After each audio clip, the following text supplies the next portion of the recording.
রহমতুল্লাহি বরকাতুহু।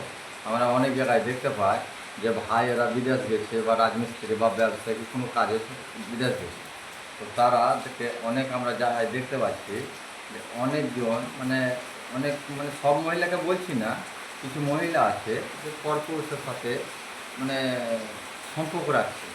তো আমরা মহিলাদেরকে বলতে যাই যে দেখো মহিলা, তোমার জন্য তোমার স্বামী কত পরিশ্রম করে বিদেশ গেছে। এটা আমরা বিদেশ যাই, ছেলেরা বিদেশ যায় কত কষ্টটা নিয়ে থাকে আজকে শুধু তোমাকে খুশি রাখার জন্য। আর আমরা আমরা কোনো মহিলাকে দেখতে পাই না যে হয়তো 1 মাস 1.5 মাস বা 15 দিন আসা হলে সে খুশিতে থাকে। খুশিতে থাকে কেন খুশিতে থাকে না? কবে বিদেশ গেলে সে শান্তিতে যাবে, কবে বিদেশ যাবে, কবে বিদেশ যাবে।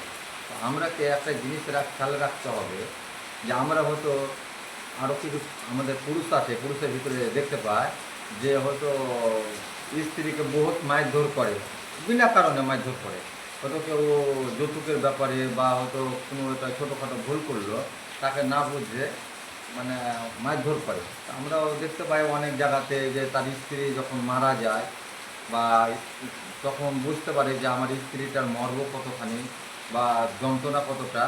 তো আমরাকে একটা জিনিস রাখতে হবে যে অন্য জায়গাতে দেখতে পাই যেহেতু আমি মরে গেছে, তারপরে বলছে আমার দুনিয়াটা মহিলারা বলে যে আমার দুনিয়াটা অন্ধকার হয়ে গেছে, এতদিন আমি বুঝতে পারিনি স্বামী বলে কী জিনিস।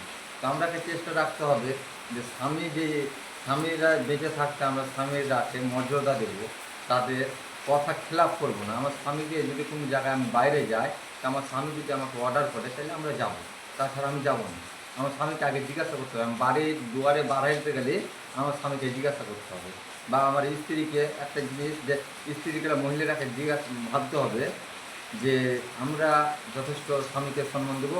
আর পুরুষদেরকে যথেষ্ট ভাবতে হবে যে আমরা স্ত্রী আছে এখন আমি ওর ওপর নির্যাতন করা যত খুশি আমি বেশি বেশি ভালোবাসবো।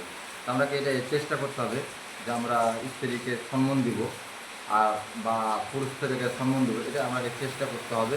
এখন থাকতে তাকে সম্মান করেন, সে যদি চলে যায় সম্মান করেও আর লাভ হবে না, তার কারণ যে আর ফিরে আসবে না। তো এইগুলো আমরা বোঝার তৌফিক দান করি। আল্লাহুম্মা আমিন। আসসালামু আলাইকুম রহমতুল্লাহ।